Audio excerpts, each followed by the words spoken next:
Hello. Today we are going over another mask. I know I say today even though I just recorded a video, but you know, sometimes you have to make multiple videos in one night. That's just the life of, you know, being a YouTuber. So today, right now, we're going to go over this.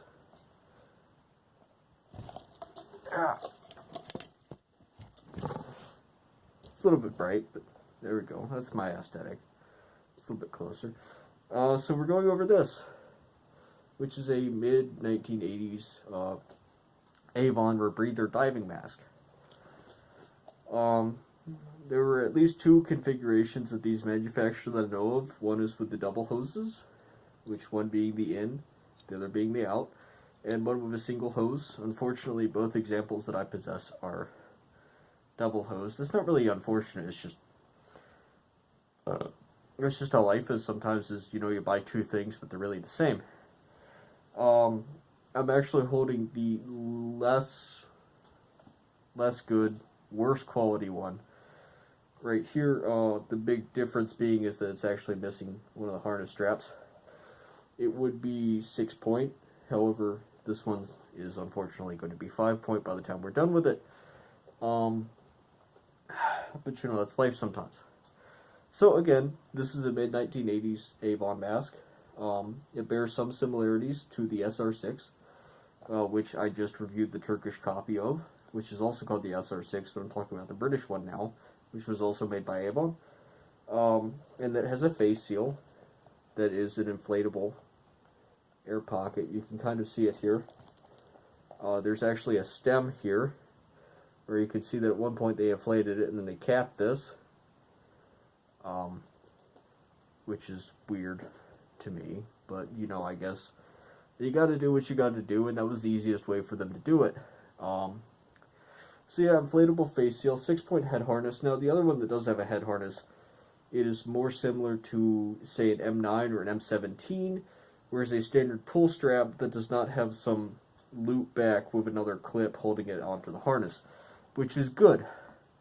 It just makes me wonder why, because these were manufactured in like 1983 and 1986,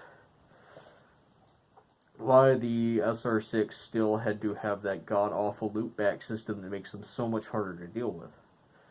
But again, that's life, we can't control it. The point is that these have a decent head harness system.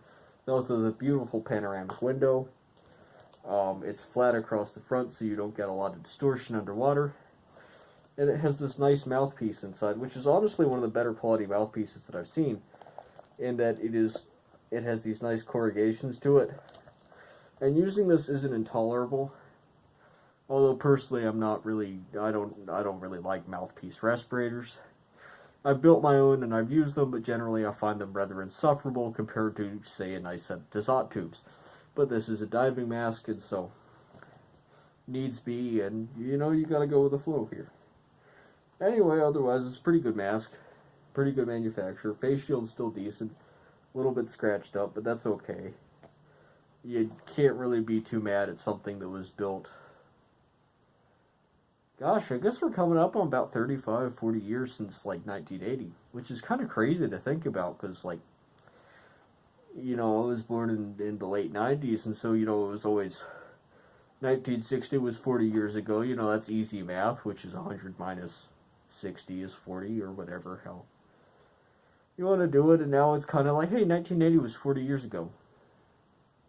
And also, Kurt Russell's getting old. He's playing Santa Claus. Stop. Do not do that, because while he did play a very good Santa Claus, I want him to be Snake Plissken forever. But unfortunately, we don't have control over these things, so you gotta roll with it.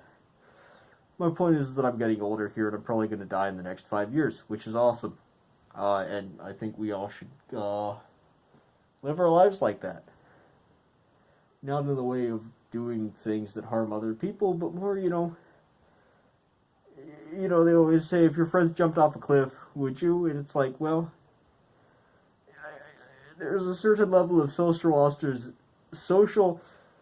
exclusion you know, at the risk of death. But like, if everyone does it and you all live, you're basically the best buds one could ever have. I mean, you can't you can't make a relationship like that's artificial. That's inherently like a strong organic relationship. If you all almost died, damn it, these are people, they're going to show up to your funeral, they'll show up to your bake sale, they'll show up to your lousy concert where you try to sell your copies of whatever. They'll be there for you, man. And so you know what? Sometimes you got to jump off that cliff. And sometimes you shouldn't, because your friends are fucking morons. But you know, that's okay. Point is, again, to cap this off before I start talking for another 10 minutes.